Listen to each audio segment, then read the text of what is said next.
Welcome once again to Lehto's Law. Here's Steve Lehto. A lot of government action lately. Talked about the Federal Trade Commission not so long ago. Now it's the FCC stepping in. And this is pretty cool. I did a video back in February about how the FCC had said they're going to go after robocallers, specifically the ones pitching you automobile warranties. And at the time I said, you know something, this is an optimistic take. They say they're going to do something. We'll see what happens. Well, a bunch of people pointed out to me something happened, and this is pretty cool, if it works. FCC authorizes phone companies to cut off likely auto warranty scam robocall campaign. So they're actually targeting one in particular. We all get the robocalls, I'm assuming, where it's everything from knee braces to Social Security to get-rich-quick schemes to your auto warranties expired to, everything. I mean, it's robocalls, I've said before, they're the scourge of the world. They are one of the things wrong with life. The fact that robocalls exist, the fact that I have a desk phone in my office, or often call it my desk phone because I've got a cell phone and I got my desk phone. My desk phone is my work phone. That phone rings all day long, Monday through Friday, 9 to 5. And it also rings after hours and on the weekends. And I often recognize the numbers. There's one number calling from a Royal Oak exchange that calls me every single day at the exact same time. Every single day at the exact same time. And it's a robocall. And so the fact that they haven't stopped robocalls yet is a problem. But the fact that they're going after one type of robocall here, because apparently they've identified the operator doing these, the person doing these, then it's well, like I said, it's something we can be optimistic about. We'll see. The Enforcement Bureau is investigating an international operation for facilitating billions of possibly illegal robocalls. Possibly illegal. The FCC's not sure if they're illegal. Possibly illegal. Billions of calls, though. That's scary. So the FCC's robocall response team announced a series of actions to cut off the flood of possibly illegal robocalls that market auto warranties targeting billions of consumers. Now, you might know the population of the United States hasn't hit 1 billion yet. So billions of phone calls is the equivalent of every single person in the country getting 3 or 4 calls each. Now, of course, not all people in America have got phones because there are, of course, like newborn babies, but they're part of the number. That's billions of bad phone calls.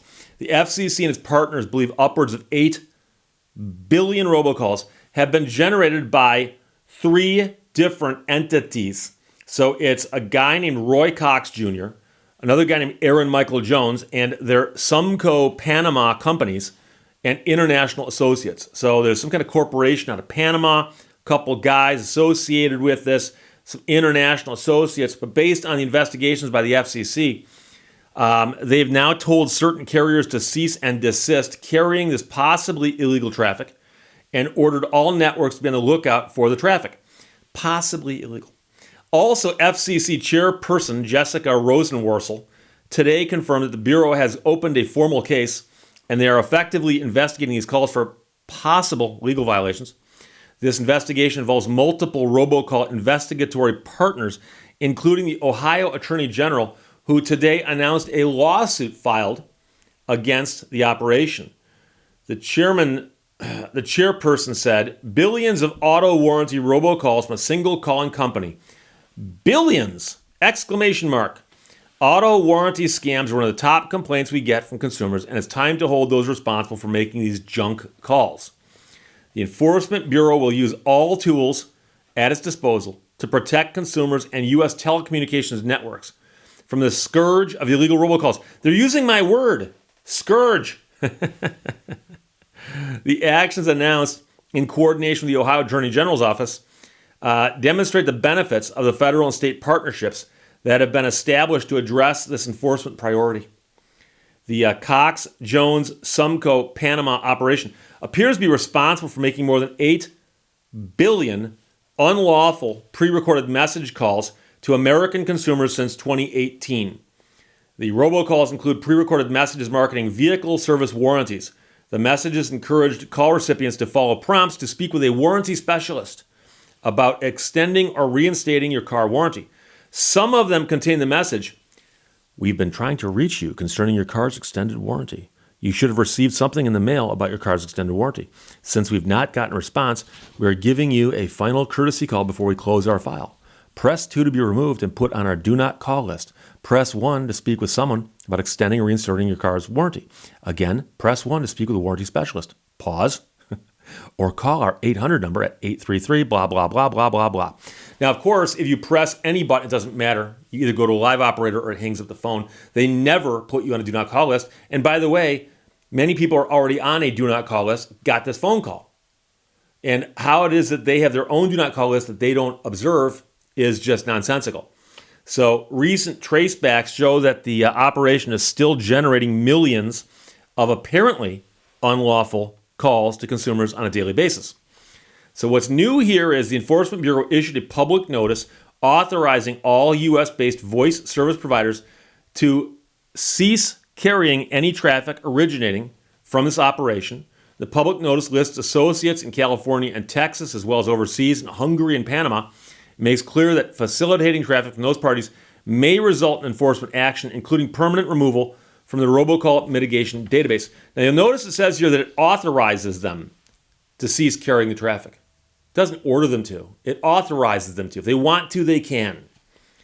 The Enforcement Bureau, however, has sent cease and desist letters to several companies. A bunch of them are listed here, like Geist Telecom, Global Links, Moby Telecom, South Dakota Telecom, and so on, and warned them to stop carrying the suspicious robocall traffic within 48 hours.